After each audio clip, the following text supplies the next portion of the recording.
What's up, guys? We're here at Kehi Lagoon. I'm gonna take some quick video for the Moana video. Hopefully we can use some of these canoe pictures for that, because there's a lot of canoeing going around in the Moana video. I'm gonna turn you guys around so you guys can have a look real quick.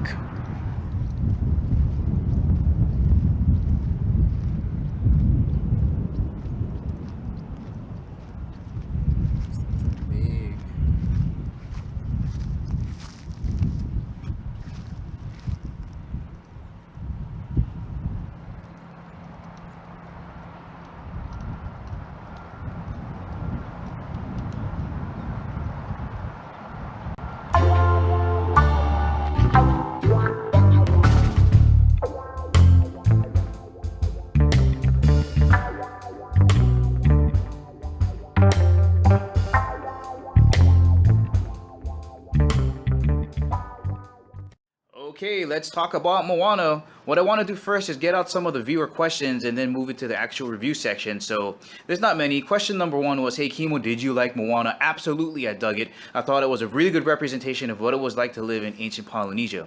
And for those of you who are not too familiar with Polynesia, have a look at this map. Okay, so the triangle all the way on the right is basically the triangle of Polynesia. You got Hawaiian, Samoan, Fijians, Tongans, Maori, and the guys all the way out on the right, Easter Island guys, that's Polynesia. The guys on the left are Micronesia and Melanesia, but that's what this movie is really about. So I had another question about Lilo and Stitch. Lilo and Stitch is kind of like what it is like to live here in Hawaii now, not back in the day in ancient Polynesia. So I like them for different reasons, and I think it brings forth a lot of important cultural things about Polynesia in general. So I absolutely like that, which kind of leads into the second question. Somebody asked me, so is this a Hawaiian movie or a Samoan movie? And it's kind of both, because the Polynesians all share a common cultural background, and Maui, for example, runs throughout the entire, well, most of Polynesia, if not all of Polynesia. But if you look at the way that they dressed and the name of the chief, Tui, and the mom, Sina, that's Samoan to me. And of course, there can be some cultural crossover there between different Polynesian cultures. But when you look at the tattoos that the chief had and the headpieces and the armband he was wearing, you don't see much of that in Hawaiian culture, but you do see it in Samoan culture. But Maui, again, you see in almost every Polynesian culture. So it's kind of a yes and no question. And the last one, this is a good one. Hey, Kimo, do you know a Haka? The answer to that is yes. And it looks a little bit something like this.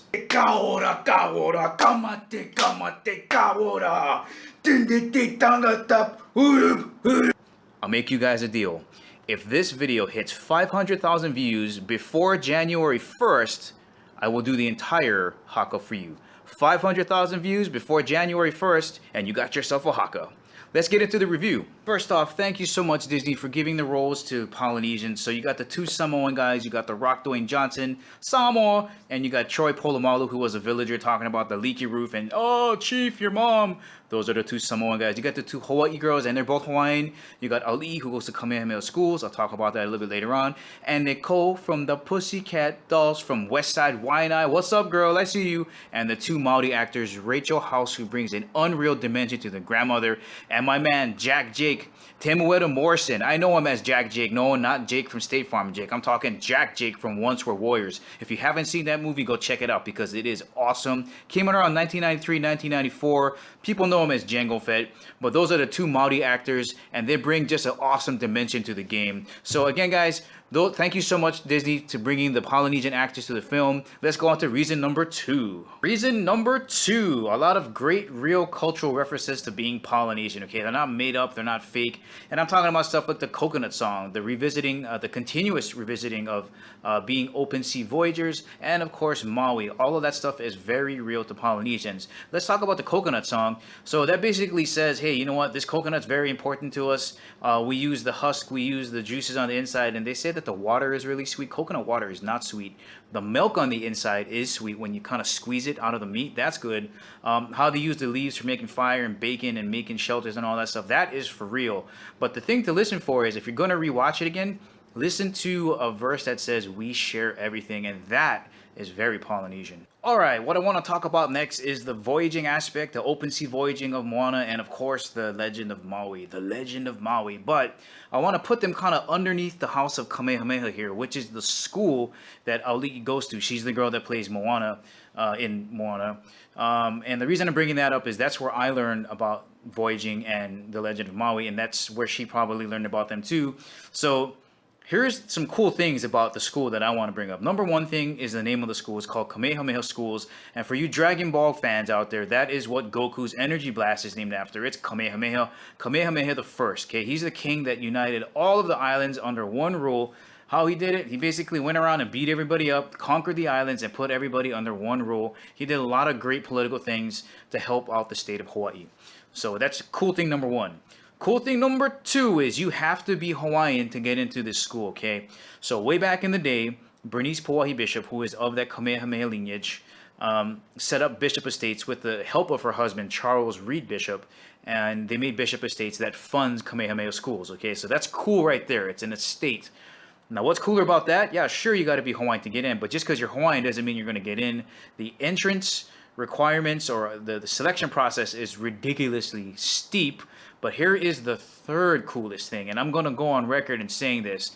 I believe that Kamehameha Schools, Bishop Estates, is the richest school in the world. And I'm not messing around, okay? So I went there from kindergarten to 6th grade, and I can tell you that the campus on my island is massive, okay? They got 3 campuses, not 1, not 2, but 3. 600 acres on my island. It's on the side of a mountain. It freaking looks like something from Lord of the Rings on the side of the mountain. The one on the big island, I think, is like 300 acres. And I think the one on Maui is something like 100 acres. And that's just the land that the school is sitting on, all right? They literally have billions of dollars, okay? And how do they get that? Here's a great example. Ala Moana Shopping Center on my island. They own it. What's so big about this shopping mall? Oh, maybe the fact that it has condos on it, or maybe like stores like Versace and Armani and some higher end stuff that I can't even pronounce straight. That's what they own. And when you go into Waikiki, they own a bunch of land in Waikiki that the hotels are sitting into, all of which is being funneled back into Bishop Estates. They got like 3 gymnasiums. They got a full-size Olympic swimming pool. It's nuts how big that school is. So those are some cool things about Kamehameha Schools. All right, so those are the cool things about the school that Auliki goes to. Now, here's the stuff that we learned about voyaging and navigating and the Legend of Maui. So while I was there, this is back in the 80s, it was lost. The ability to navigate with just using the stars was gone. But during the time I was there was a ship called the Hokulea, and right now the Hokulea is just about on its last leg to come back home, and it's a canoe that's out there navigating the sea with just using stars. There's no electronic navigation. They're basically using the finger and thumb thing you saw in the movie. And during the time I was there, it was like a revitalization. I think the Hokulea back then had like 2 voyages under its belt, maybe 3. But it was an exciting time to be a Hawaiian, and definitely an exciting time to be at Kamehameha Schools. And when she rediscovers it in the movie, it was like the rediscovery that was happening during the time I was at Kamehameha. And it was very special. So I'll leave a link for it at the bottom. It's, again, hokulea.com. And you can see the remainder of their voyage. I think right now they should be passing somewhere around the Panama Canal area. They basically went from Hawaii down south, around Australia, back around to Brazil, and right up to New York, down and around, and coming back home. Guys, I almost forgot to mention Eddie Aikau's name. So those of you who surf know his name, and then maybe even some of you that don't have seen the shirts that say Eddie would go. That's who they're talking about. So he was a lifeguard here on Oahu at Waimea Bay. And according to the story, him and his brother used to lifeguard out there, and they never lost a life. And that's saying a lot, because I've seen people just get drilled at Waimea Bay. I have almost broken my neck at Waimea Bay, so that's saying a ton. He was invited to sail with the Hokulea in 1978. It didn't go so well. The canoe flipped over, capsized by Molokai, and everybody was about to die. Hypothermia was settling in, dehydration. Eddie decided to paddle off to get help. Unfortunately, the crew got saved, but by the time the rescue party got there, Eddie had gone out and he was lost at sea. So I can't believe I almost forgot to mention his name. But right now, from December 1st all the way until February 28th, we're in the waiting period for the Eddie Aikau Surf Contest. So the big requirement is 30 feet plus. That is gigantic. So if you guys don't know about Eddie Aikau, please go visit hokulia.com. They have the information there, or at quicksilver.com. Go check it out. That is my dedication to Eddie Aikau. Now the second half of this thing is Maui the Legend. And I'm pretty certain that it runs throughout Polynesia. And he's basically like a Hercules for Polynesians. He's got all the same aspects. He's a hero. He does mythical things. And the tattoos that are on Maui's chest, those are the actual legends and stories I grew up with. They're not made up. For example, the one about lassoing the sun. If you come to Hawaii and visit Maui, there's a national park called Haleakala, House of the Sun. That supposedly is the mountain that he climbed to lasso the sun. Quick tidbit, just to get you guys interested, the reason he had to lasso the sun, it was moving too quickly across the sky, and his mom couldn't dry her laundry. She couldn't get things done. Everybody couldn't get things done. He got mad. He got some special rope together from some special people. You can look into the legend if you want. He gets up there, uses his magical hook, lassos the sun, and says, "Look it, man, if you don't slow down, I'm going to kill you." And of course the sun says, "Okay, you win, Maui. I will move slower." So look up those other ones, though. They're very, very interesting. So what I'm going to do here is close up with some of the small, interesting things I found about the movie, and I think you guys are going to dig them. Okay guys, here's the final closing thoughts. I thought the movie was overall very well done. The animation was great. The music was great. Up until a couple days ago, though, I didn't really think it had a really strong song. Up until I heard Alicia Caro's version of "How Far Will I Go" or "How Far Can I Go." Her version is freaking awesome. So check her version out if you haven't heard it.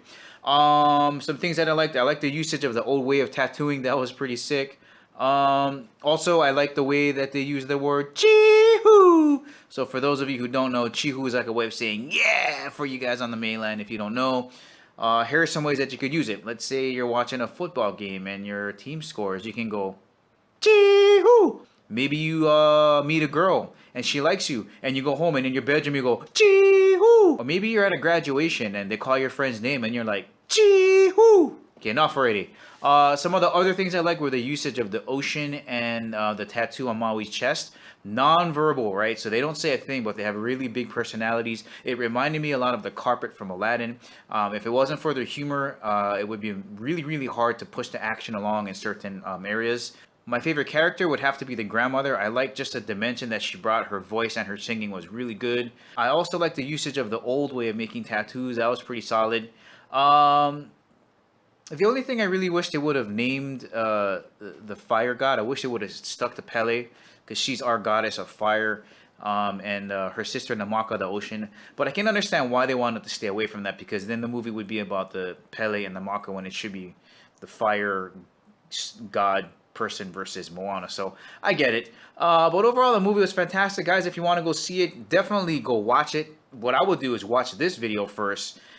Or if you have seen the movie already, watch this and then go watch it again, and maybe you'll get some things out of it. But guys, that's the ending. I hope you found it useful. I'll catch you guys next time.